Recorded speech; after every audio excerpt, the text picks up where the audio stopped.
नमस्कार दोस्तों, मैं हूं लव कुमार और एक बार फिर से राफेल डील चर्चा में आ चुका है। आपको याद ही होगा 2019 के लोकसभा चुनाव के दौरान यह बहुत बड़ा मुद्दा बना था। तब विपक्ष का कहना था कि भारत सरकार ने 36 राफेल बहुत ज़्यादा कीमत में खरीदे हैं और इसमें भ्रष्टाचार हुआ है। तब ये मामला सुप्रीम कोर्ट में भी गया था, लेकिन तब सुप्रीम कोर्ट ने इस डील में किसी भी तरह के भ्रष्टाचार से इनकार किया था। लेकिन एक बार फिर से फ्रांस की एक मीडिया वेबसाइट के रिपोर्ट के आने के बाद इस डील में हुए भ्रष्टाचार को लेकर मुद्दा गरमाने लगा है। तो चलिए जानते हैं पूरा मामला क्या है। दरअसल फ्रांस की एक न्यूज इन्वेस्टिगेशन एजेंसी है मीडियापोर्ट। उसने अपने एक रिपोर्ट में यह दावा किया है कि राफेल बनाने वाली कंपनी डॉसो ने भारत में एक बिचौलिए को 1 मिलियन यूरो बतौर गिफ्ट दिया है।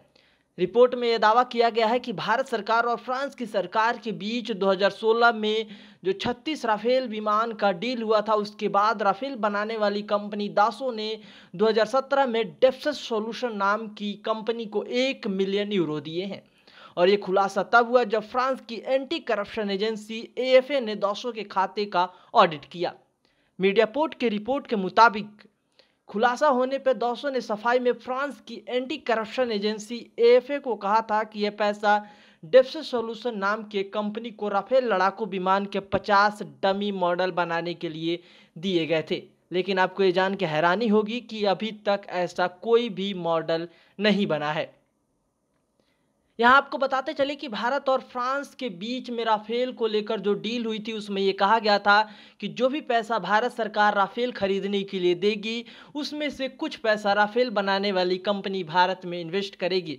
इसी के तहत दौसो ने भारत में कई सारे सब कॉन्ट्रैक्टर चुने थे, जिसमें अनिल अंबानी की भी कंपनी का नाम था, जिस पर 2019 में खूब बवाल मचा था। और इसी के तहत दौसो ने डिफेंस सॉल्यूशन नाम की कंपनी को 1 मिलियन यूरो राफेल लड़ाकू विमान के 50 डमी मॉडल बनाने के लिए दिए थे। लेकिन वो डमी मॉडल कभी भी नहीं बने। इतना ही नहीं, दौसो ने इसे अपने खर्चे में गिफ्ट की गई राशि के रूप में दिखा दिया। वहीं जब फ्रांस की एंटी करप्शन एजेंसी एएफए ने इस बारे में दौसों से पूछा तो उनके पास कोई जवाब नहीं था। वहीं अब यहाँ पे आप सोचेंगे कि ये ऑडिट क्यों किया गया था और अब यह बात सामने क्यों आ रही है। तो आपको बता दें कि दरअसल फ्रांस में 2018 में एक agency park national financer PNF ने इस डील में गड़बड़ी की बात कही थी, जिसके बाद एंटी करप्शन एजेंसी एएफए ने ऑडिट करवाया था, लेकिन इस रिपोर्ट को दबा दिया गया था। और अब यह रिपोर्ट फ्रांस की न्यूज इन्वेस्टिगेशन एजेंसी मीडियापोर्ट के हाथ लग गई है और यह खुलासा हुआ है। मीडियापोर्ट का कहना है कि यह 3 रिपोर्ट्स की सीरीज है, जिसका यह पहला पार्ट है। अभी 2 रिपोर्ट और आने वाले हैं।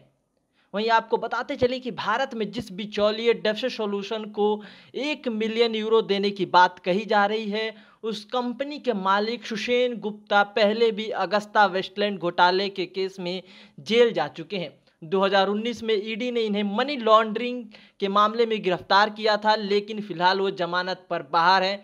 वहीं इस रिपोर्ट के आने के बाद अभी तक ना तो राफेल बनाने वाली कंपनी दासो और ना ही सुषेण गुप्ता की कंपनी की तरफ से कोई सफाई आई है। वहीं इस रिपोर्ट के आने के बाद विपक्ष सरकार पर एक बार फिर से हमलावर हो गया है। बहरहाल अब ये देखना होगा कि इस मामले में आगे क्या होता है। फिलहाल इस वीडियो में इतना ही। इस खबर से रिलेटेड जो भी अपडेट होंगे उस पर मैं अपडेटेड वीडियो लाता रहूँगा। अगर ये जानकारी आपको अच्छी लगी तो आप मेरे चैनल को सब्सक्राइब करना ना भूलें और इस वीडियो को ज़्यादा से ज़्यादा शेयर करें। Thanks for listening.